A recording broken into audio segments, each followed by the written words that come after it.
बिस्मिल्लाहिर्रहमानिर्रहीम। अस्सलाम वालेकुम। कैसे हैं हम सब। मैं हूं नगमा हुसैन और आप देख रहे हैं कुकिंग विद नगमा हुसैन। आज मैं आपके लिए लेकर आई हूं पकोड़ा मिक्स की रेसिपी। तो आप एक बार ये बना लेंगे तो अल्हम्दुलिल्लाह आप पूरा रमज़ान माशाल्लाह ये इस्तेमाल कर सकेंगे। आपको रमज़ान में ज़्यादा मेहनत नहीं करनी पड़ेगी, बस ये आप पकड़ेंगे और पकोड़े बना सकेंगे आसानी से। और आपको मेहनत भी ज़्यादा नहीं करनी पड़ेगी, जैसे कि रमज़ान में हमें बहुत सारी मेहनत करनी पड़ती है इन चीज़ों के लिए। तो बहुत ही आसानी से आप इसे पकड़ेंगे और निकाल लेंगे और आप आसानी से ये बना के तैयार कर लेंगे पकोड़े। तो आइए हम बनाना स्टार्ट करते हैं। तो सबसे पहले यहाँ पे मैंने एक पैन लिया, उसमें मैंने 5 टेबलस्पून नारदाना ऐड कर दिए। तो नारदाने को हमने ड्राई रोस्ट करना है।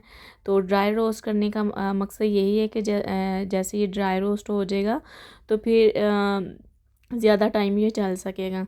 अगर हम इसी तरह सारी चीज़ों में ये मिक्स कर देंगे तो फिर ये होगा कि इसमें जो मिक्सचर हमने ड्राई डाला होगा उसमें ये उनको ख़राब करेगा।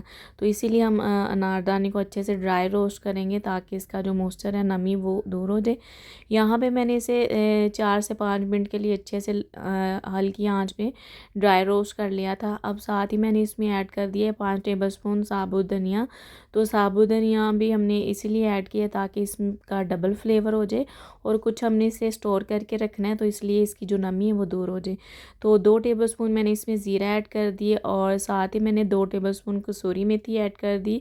हाफ़ टेबलस्पून मैंने इसमें अजवाइन ऐड कर दिए। तो बस इसे हम ड्राई रोस्ट करके तो ठंडा कर लेंगे। बाकी की चीज़ें इसमें क्या क्या जाएंगी वो मैं आपको आगे जाके बताती हूँ। तो जैसे ये ठंडा होगा तो फिर हम इसमें बाकी चीज़ें ऐड कर लेंगे। यहाँ पे देखिए मैंने इसको उतार के ठंडा कर लिया। अब इसमें हम बाकी की चीज़ें ऐड कर देंगे। तो सबसे पहले यहाँ पे 2 टेबलस्पून मैंने इसमें लाल मिर्च पाउडर ऐड कर दिया है, और 2 टेबलस्पून ही हम इसमें ऐड कर देंगे कुटी लाल मिर्च।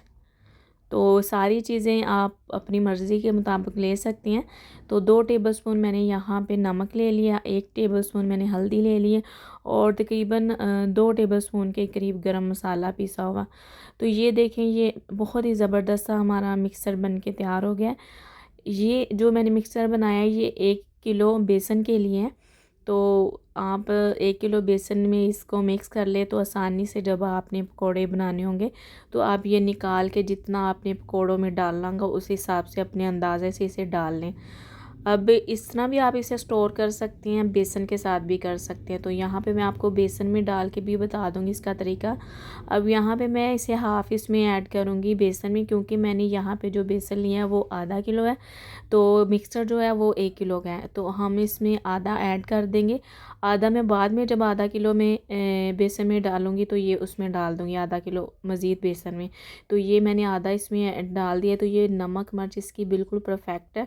तो ये देखें आसानी से हमने ये मिक्सचर बना लिया है। तो इसको मिक्स कर लिए, इसे एयर टाइट कंटेनर में डाल के हमने रख लेना है जिसमें कोई नमी ना हो, बिल्कुल ड्राई हो। और पानी उनमें जब हमने डालना तो हाथ भी हमारे ड्राई होने चाहिए, क्योंकि ये नमी इसमें जाएगी ना तो ये ख़राब हो जाएगा। तो बस मैंने ये देखे एक कंटेनर सा लिया है, तो उसमें मैंने सारा ये मिक्स ऐड कर दिया। तो इसको ऐड करने के बाद ऊपर ढक्कन लगा के इसे हम स्टोर कर देंगे। हम पूरा रमज़ान इसे आसानी से उठा के तो पकोड़े बना सकते हैं। इससे हमारी जो रमज़ान में मेहनत होती है वो बहुत कम हो जाएगी। फिर नमक मिर्च चेक करने का जो मसला होता है वो भी हल हो जाएगा। तो आप भी इस तरह ट्राई कीजिएगा। मुझे इजाज़त दीजिए। अपना बहुत सारा ख्याल रखिएगा। अल्लाह हाफिज़।